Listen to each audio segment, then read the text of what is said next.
you mentioned the idea of writing Batman about dealing with loss.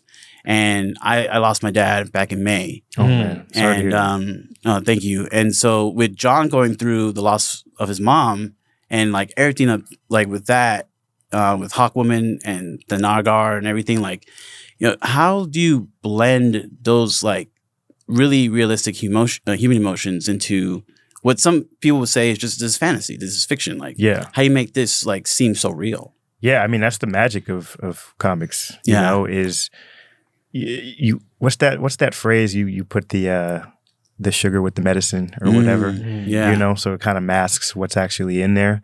That's kind of my approach to writing. Yeah, and I'm all about the character driven stuff. So like a lot of the stuff with John and his mom, that's that stuff from Philip Kennedy Johnson's run, and we're kind of picking that up and putting it to its next logical point. But that's the type of stuff that gets me excited about it. Because I think at the end of the day, that's what the audience is resonating with the most. Like, it's fun to see cool colored constructs and stuff like that. But like, people really identify with the things that these characters are going through because we're going through it as well in our own lives. Yeah. So yeah, I think it's just pulling from your own experiences and trying to add depth to what is already on the page. Like for instance, like when I write John, like this didn't happen to me, but like John's voice in my head is my dad's voice. Oh, wow. So my dad was a career Marine for 23 years, and you know, John Stewart being a Marine as well. Yeah. Very logical, very to the point. So because of that, John is kind of easy to write. It's easy for me to get into his head and figure out what decisions he would make.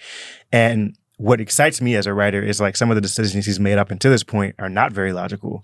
So it's interesting to kind of dig deep into figuring out why he made those decisions and how he's going to come out on the other side. Yeah. But yeah, just to answer your question, that's what it's all about, is trying to make these larger than life heroes feel more human. Yeah. Because at the end of the day, that is what I think brings people back month after month. Most definitely. And thank you for your dad's service. That's amazing.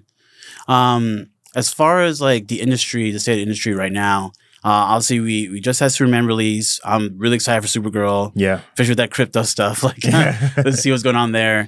And then there's a upcoming show for the Green Lantern Corps. And obviously we're in Peacemaker season 2. Where do you think DC is? Like, do you think they're in a healthier state, you know, since the Zack Snyder era is over? And then comparison a little bit to, you know, the people across the street, the Marvel people.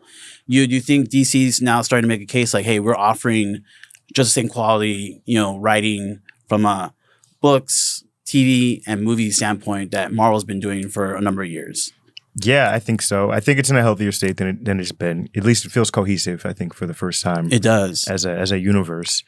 And I know we're only a movie and a couple shows in, but I do feel like it is at least can step to what Marvel's doing right now.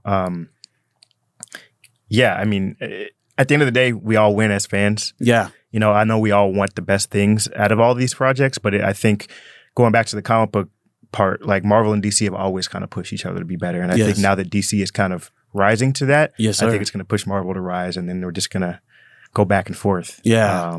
Yeah, it's a good time, honestly. It is. I don't really think, I think James Gunn said this in one of his interviews. I don't think comic book fatigue exists really. Yeah, I don't think so. But I think people do want quality. Yeah. And I think for a while we haven't been getting the best quality. And I think we're getting back to that. Yeah. Which is going to bring people back in the seats. You know? I just think the reaction to Superman, to me, like, even if the box office isn't $1 billion, it still proves that people really want to see these stories and want to see these characters on screen, and just to be like happy, excited, for what they're gonna do. Yeah,